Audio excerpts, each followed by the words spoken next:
Okay, now let's get a close-up on this right here before we go any. I'm going to wipe the hands, and then I'm going to move the camera over here with a close-up and show you where the rings are lined up in relation to that oil pipe, which is not good.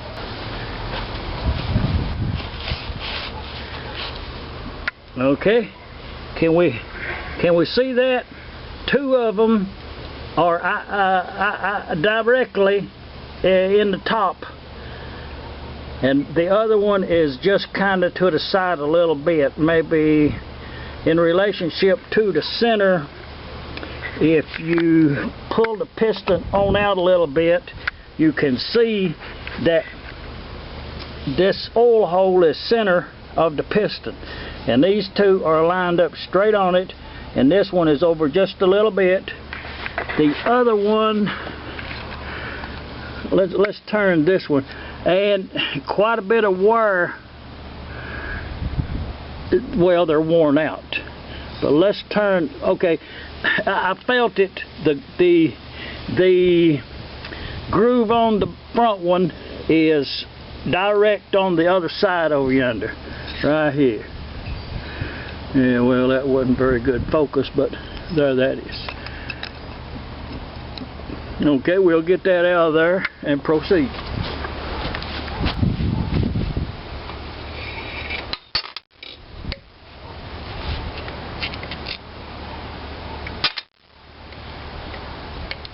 And there the piston is. The rings. Now, when I was looking down in that oil hole, the gap on these two rings right here was almost touching. But they really are slick. They really don't look like cast iron rings. They look like something else. But let's see,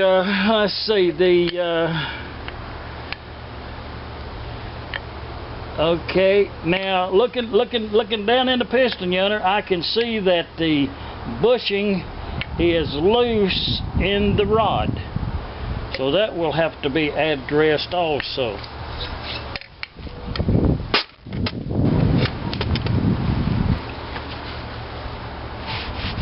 Clean up as you go. This engine also, I'm not going to. Let's just see how tight the gib keys is.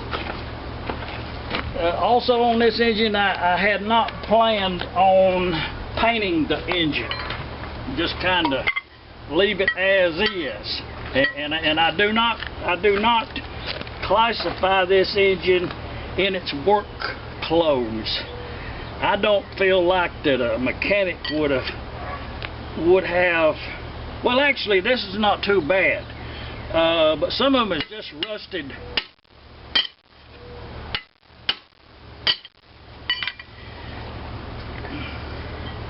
So bad that any mechanic in his worth his beans would not have.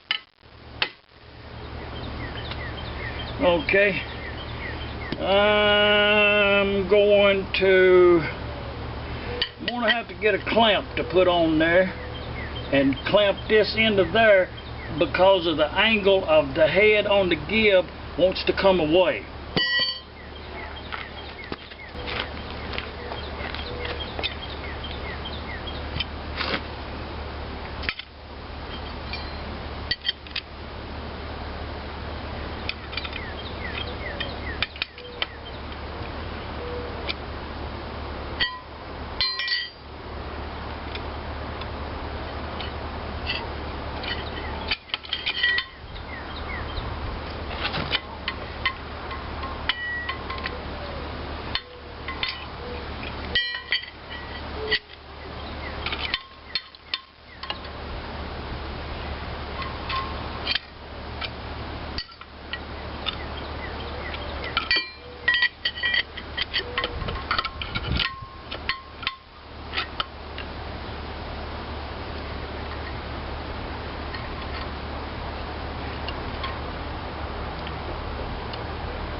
Okay.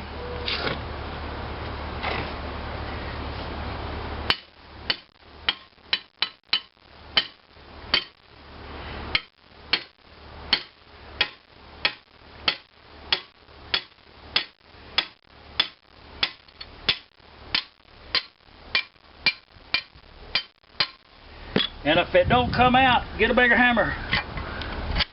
Then if it don't come out, get the welding machine. One gib key. See, can we get that other?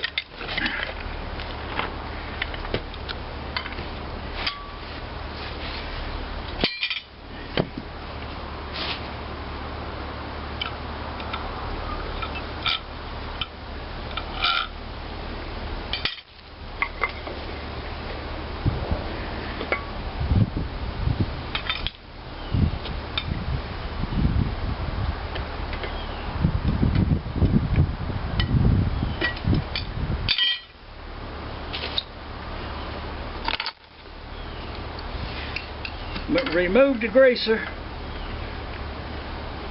It has one of them other kind of threads on it. Get the greaser out of your way so you can get your clamp up on there. This will do it on the get-go.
What I've done on this clamp that I built to hold that on there is I cut a piece of pipe with the same radius as that inch and a half, I believe, crankshaft, and that's the same fit there.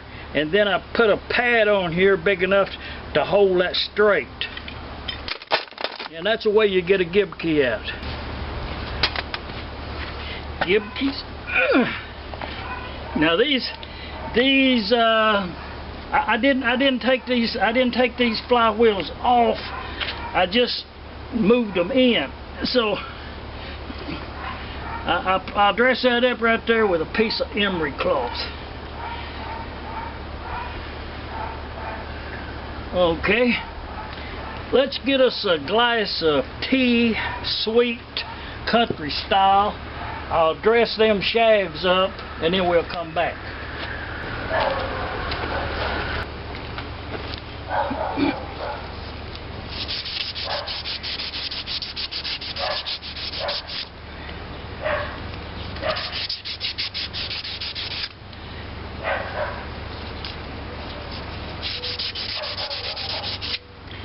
I believe that's enough. 180 on that grit there. And I done already emeryed the other side, and even this one here had a little chigger on it there that I got away from her with a file, Let's see, can we get them off of there?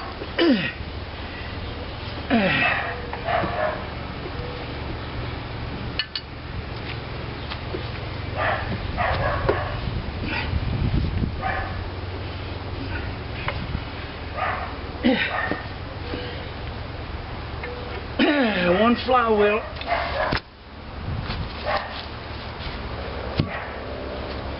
Okay, let's see, can we get that other off of there?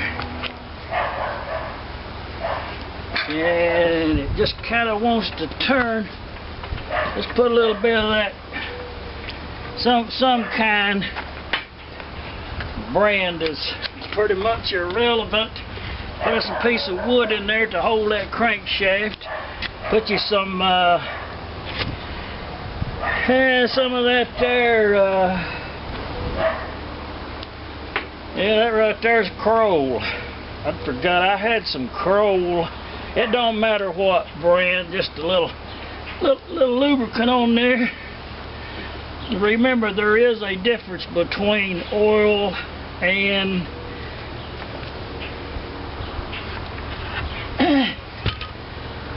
we got that off of there.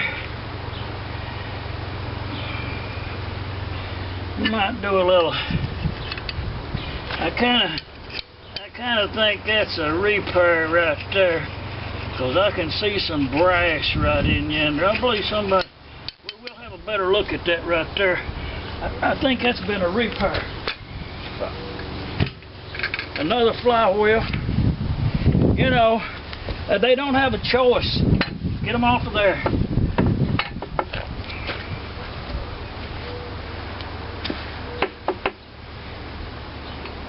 Spacer collar.